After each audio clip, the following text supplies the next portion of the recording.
The morning Marcus Reed was fired, the laughter cut deeper than the words themselves. It echoed down the glass hallways of the Chicago corporate tower like a verdict already decided, sharp and careless, the sound of people who had never worried about choosing between rent and groceries. Marcus stood there in his wrinkled shirt, hands trembling around a cardboard box that held 10 years of quiet loyalty, while a few coworkers smirked as if his life unraveling was entertainment. He was a single father who had come in early every day, left late every night, and slept with his phone on his chest in case his son's school called. And still, that morning, he was reduced to a joke. If you believe in kindness, second chances, and quiet strength that doesn't always get rewarded right away, take a moment right now to like, comment, share, and subscribe to this channel because stories like this remind us why humanity still matters. Marcus rode the bus home that day with his box balanced on his knees, staring at the blur of the city he had given so much to. Chicago had always felt big, loud, and unforgiving, but that afternoon it felt personal.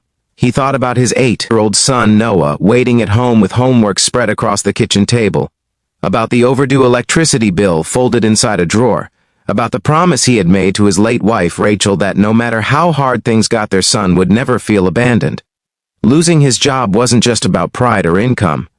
It was about the fragile structure holding their small family together, the careful balance he had built since grief had shattered their world 3 years earlier.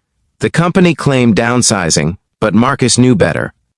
He had been vocal about safety issues in the warehouse, had sent careful emails that went unanswered, had refused to cut corners that put workers at risk.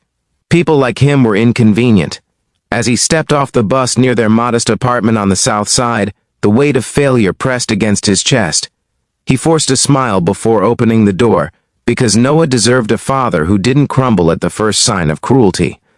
That night, Marcus cooked pasta from the last box in the pantry, helped with spelling words, and tucked his son into bed with a story about brave explorers who never gave up, even when the map disappeared. The days that followed were relentless. Marcus filled out applications late into the night, fingers stiff from exhaustion. He sold his old watch, the one his father had given him, to cover groceries. He avoided calls from debt collectors and prayed quietly in the early mornings, asking for strength rather than miracles. Noah sensed the tension and tried to be helpful in small, heartbreaking ways, like turning off lights without being asked or pretending he wasn't hungry. Marcus felt both proud and ashamed, knowing his child was learning resilience too early. Meanwhile, back at the company, the jokes continued.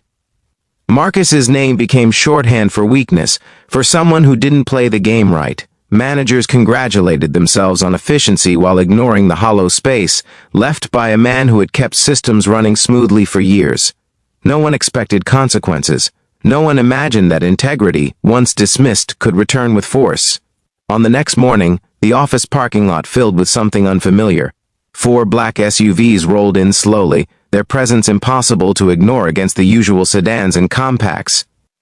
Employees paused mid-step, confusion rippling through the building. Security straightened their jackets. Executives glanced nervously from their windows. The vehicles parked in a perfect line, engines humming with quiet authority, and a group of sharply dressed men and women stepped out, carrying folders thick with documents. There was no rush, no spectacle, just certainty. What most people in that building didn't know was that Marcus Reed had once helped a stranger on a freezing night years earlier. Back then, he had been a junior supervisor, driving home late when he noticed a man collapsed near a broken-down car on the interstate outside Milwaukee. Marcus had stopped without hesitation, used his own jacket to keep the man warm, called for help, and waited until paramedics arrived, missing an important meeting the next morning as a result. He never learned the man's full story, only his first name, Thomas, and a tired smile of gratitude. Marcus never mentioned it again, because doing the right thing had never been about recognition. Thomas Gallagher, it turned out, was the founder and majority stakeholder of a logistics conglomerate that quietly partnered with Marcus's company. After a recent internal audit revealed troubling safety violations and unethical terminations, Thomas requested names. When Marcus's file crossed his desk, the memory clicked into place with startling clarity. The same man who had once knelt in the snow to help a stranger was now being discarded for refusing to compromise his values. By midday, the mood inside the office shifted from smug to terrified. Meetings were canceled. Emails went unanswered. The audit team moved methodically, uncovering patterns of negligence and retaliation. Decisions made lightly suddenly carried weight. The laughter from the day Marcus was fired felt distant and foolish now, like a cruel joke no one wanted to remember. That same afternoon, Marcus was at home repairing a loose cabinet hinge when his phone rang. He almost didn't answer, assuming it was another rejection. Instead, the voice on the other end spoke with respect, explaining that a serious review was underway and that his termination was being reconsidered. Marcus sat down slowly, heart pounding, listening as the world he thought had closed its doors cracked open just enough to let light through. Within days, the truth surfaced publicly. Several executives were removed, policies were rewritten, and Marcus was offered not just his job back, but a leadership role overseeing safety and ethics across multiple facilities, with a salary that finally allowed him to breathe. He accepted with humility, not because he wanted revenge, but because he believed change only mattered if someone was willing to stay and see it through. When Marcus returned to the building, there were no cheers, no apologies spoken out loud, just lowered eyes and an unspoken understanding that decency had quietly won. He didn't gloat, he didn't remind anyone of their mockery. He focused on creating a workplace where no parent would have to choose between integrity and survival. At home, life slowly softened. The lights stayed on, the fridge filled. Noah laughed more easily, his shoulders less tense. Marcus framed a simple photo of him and his son at a lake in Michigan, a reminder of how close they had come to losing their footing and how far they had climbed back. As this story nears its end, if it has touched your heart even a little, please take a moment to like, share, and subscribe. Stories like Marcus's only spread when people choose to pass them on. And before the final moment, I ask you to comment below with one word that describes what this story made you feel.